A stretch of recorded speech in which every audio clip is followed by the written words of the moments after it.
बिस्मिल्लाहिर्रहमानिर्रहीम। अस्सलाम वालेकुम। कुरान और दीन की जानिब से एक नई मालूमाती वीडियो के साथ आप सबकी खिदमत पे है आना मैसेज। आज की वीडियो में एक अहम सवाल पे बात करेंगे कि क्या जुम्मे के दिन नाखून काटना फ़र्ज़ है या सुन्नत। बाज़ औक़ात ऐसा होता है कि कुछ लोगों के जुम्मे तक नाखून बढ़ते ही नहीं हैं, पहले ही बहुत जल्दी बढ़ जाते हैं, या कैसा होता है कि बहुत कम होते हैं। तो क्या इसको काटना फ़र्ज़ है, बहुत ज़रूरी है? हर कोई कहता है जुम्मे को नाखून काटो, जुम्मे को नाखून काटो, मैं क्या करूँ? ऐसी सूरत में हम आपको बताएंगे एक अहम मालूमात का जवाब। तो वीडियो को मुकम्मल देखिएगा। साथ में अगर अभी तक आपने हमारा चैनल कुरान और दीन सब्सक्राइब नहीं किया, सब्सक्राइब कर लीजिए और बेल आइकन को प्रेस करके ऑल करना मत भूलें, क्योंकि इससे मिलेंगे आपको आने वाले तमाम वीडियोस नोटिफिकेशन में सबसे पहले। तो देखिए, जुम्मे के दिन नाखून काटना सुन्नत है।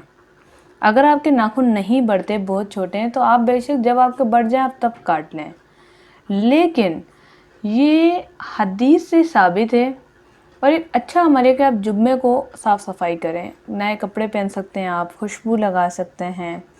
जुम्मे की नमाज़ पढ़ते तो होंगे, मुझे उम्मीद है। अगर नहीं पढ़ते तो अल्लाह ताला आपको हिदायत दे। दुआ गो कि आप भी जुम्मे की नमाज़ में शामिल हों, क्योंकि सवाब ज़्यादा है, अमल अच्छा है।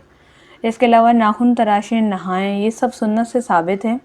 अगर कभी बाज़ औक़ात हो रहा है ऐसा कि नहीं हो पा रहा, तो इसका हरगिज़ ये मतलब नहीं है कि आप पे गुनाह होगा, आपने फ़र्ज़ चीज़ को छोड़ दिया। ये सुन्नत है और सुन्नत को अमल करने वाला फ़र्ज़ को बहुत अच्छे तरीके से निभाता है।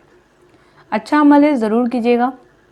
अदरवाइज़ आपके अगर 3 दिन में बहुत जल्दी नाखून बढ़ जाता है, आप 3 दिन में भी काट सकते हैं। ये इतना वो नहीं है अपने आप को बर्डन कर लें आपके, नहीं जुम्मे को ही काटना है। नाखून बढ़ रहे हैं, गंद लग रहा है उनमें, नहीं जुम्मे को ही काटना है, तो ये गलती नहीं कीजिएगा, ऐसा बिल्कुल नहीं है। तो एक और सी वीडियो थी जिसमें आपको थोड़ी सी मालूमात देनी थी फ़र्ज़ और सुन्नत के हवाले से।